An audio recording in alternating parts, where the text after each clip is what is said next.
Praise the lord. ક્રિસ્મા લભાઈએ તથા બહેનો, દિવ્ય દયા અને દિવ્ય સંદેશમાં તમારું સ્વાગત છે. એપ્રિલ 22મી તારીખ. આ સંદેશ સાંભળવા તમારા સૌ માટે વિશિષ્ટ પ્રાર્થના કરું છું. તમારા બાઇબલ લઈ લો, પ્રભુ ઈશ્વરના વચન સાંભળીએ. યોહાનનો ગ્રંથ 20મો અધ્યાય 11થી 18મી કલમ સુધી. પણ મરિયમ બહાર કબર પાસે રડતી ઊભી હતી. રડતા રડતા તેણે કબરમાં નીચે નમીને જોયું તો ઈસુનું શબ જ્યાં મૂકેલું હતું ત્યાં સફેદ વસ્ત્રધારી બે દેવદૂતો બેઠેલા હતા, એક ઓશિકે, બીજો પાંગથે. તેમણે તેને પૂછ્યું, ભાઈ, તું કેમ રડે છે? તેણે કહ્યું, કારણ તેઓ મારા પ્રભુને લઈ ગયા છે અને તેમને ક્યાં રાખ્યા છે તેની મને ખબર નથી. એટલું કહીને પાછું ફરીને જોતા તેને ઈસુ ત્યાં ઊભેલા દેખાયા, પણ એ ઈસુ છે એમ તે ઓળખી ન શકી. ઈસુએ તેને કહ્યું, ભાઈ, તું કેમ રડે છે? તું કોને શોધે છે? આ માળી છે એમ ધારીને તેણે કહ્યું, ભાઈ, તમે જો એમને ઉપાડી ગયા હો તો મને કહો તેમને ક્યાં રાખ્યા છે, એટલે હું તેમને લઈ જઈશ.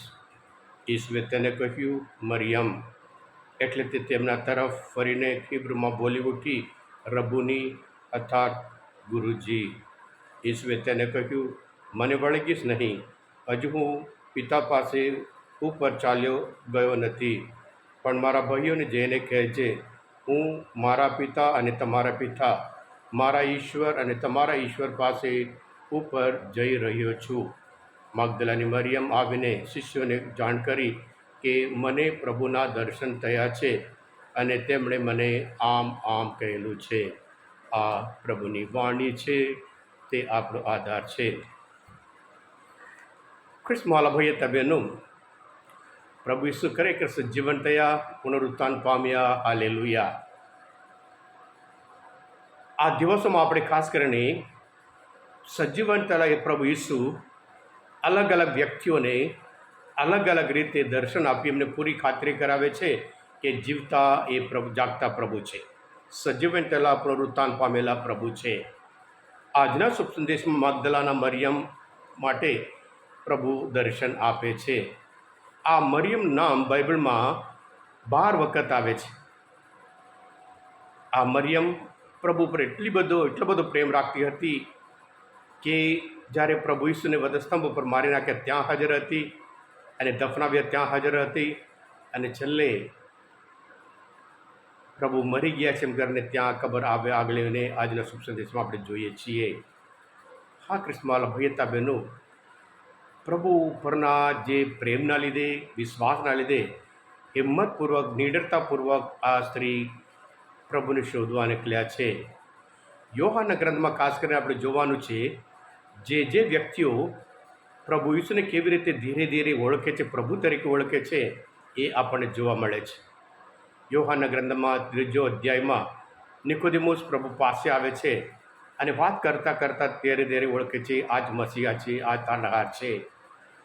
યોહાનના ગ્રંથમાં 4 અધ્યાયમાં જે સ્ત્રી કૂવા પાસે પાણી ભરવા આવી અને પછી પ્રભુ એની સાથે વાત થાય છે અને ત્યારે ખબર પડે છે કે આ મસીહા છે, મુક્તિદાતા છે એમ કરીને, અને પછી એ જઈને આખા ગામને લઈને આવે છે અને એ લોકો પણ પૂરી ખાતરી આપે છે કે તું કહેવાત નહીં, અમને પોતે અનુભવ થયો છે એમ કરીને એ લોકો પણ સાક્ષી આપે છે પ્રભુ ઈસુ જ મસીહા છે. આજના શુભ સંદેશમાં પણ આપણે જોઈએ છીએ કે આ મગદલાના મરિયમ પ્રભુ ઈસુને શોધવા આવી, મરી ગયેલા પ્રભુ ઈસુને લાશને જોવા આવી. એટલે એને બીક લાગે છે કે કોઈ લાશ શબ લઈ ગયા છે, અને પછી ત્યાં પ્રભુ ઈસુ ઊભા છે પણ એને લાગે છે એ માળી છે એમ કરીને, અને ધીરે ધીરે એને ખબર પડે છે આ સજીવન થયેલા પુનરુત્થાન પામેલા પ્રભુ ઈસુ ખ્રિસ્ત છે. આ ક્રિસ્માલા ભયતા બહેનો, આજના શુભ સંદેશ દ્વારા પ્રભુ ઈસુ કહે છે, તું મને વળગીશ નહીં. કે આધ્યાત્મિક જીવનમાં આપણે અમુક જે વસ્તુઓ હોય, જે વ્યક્તિ હોય, જે સોશિયલ મીડિયા હોય, જે બાબત હોય, એમાં વળગી રહીએ ત્યારે એ બધું છોડીએ ત્યારે આપણે ખરેખર પ્રભુ ઈસુને આપણા મુક્તિદાતા તરીકે આપણે સ્વીકાર કરી શકીએ. આ ક્રિસ્માલા ભયતા બહેનો, આજના મનનચિંતન શાસ્ત્ર પાઠ પ્રભુ ઈસુને ઓળખવા માટે, સજીવનતા પ્રભુ ઈસુને સ્વીકાર કરવા માટે તમને મદદરૂપ થયા હોય તમે પોતે દિવ્ય સંદેશ સબસ્ક્રાઈબ કરજો અને બીજા માટે પણ ફોરવર્ડ કરજો. કારણ તમે બધા આશીર્વાદિત છો, અભિષિક્ત છો. પ્રભુ ઈસુ, તમારામાં વિશ્વાસ રાખું છું. પ્રભુ તમારા અંતરમાં વસો. સર્વશક્તિમાન પરમેશ્વર, પિતા અને પુત્ર અને પવિત્ર આત્માનો આશીર્વાદ તમારા સૌ પર ઉતરો. Amen. God bless you all.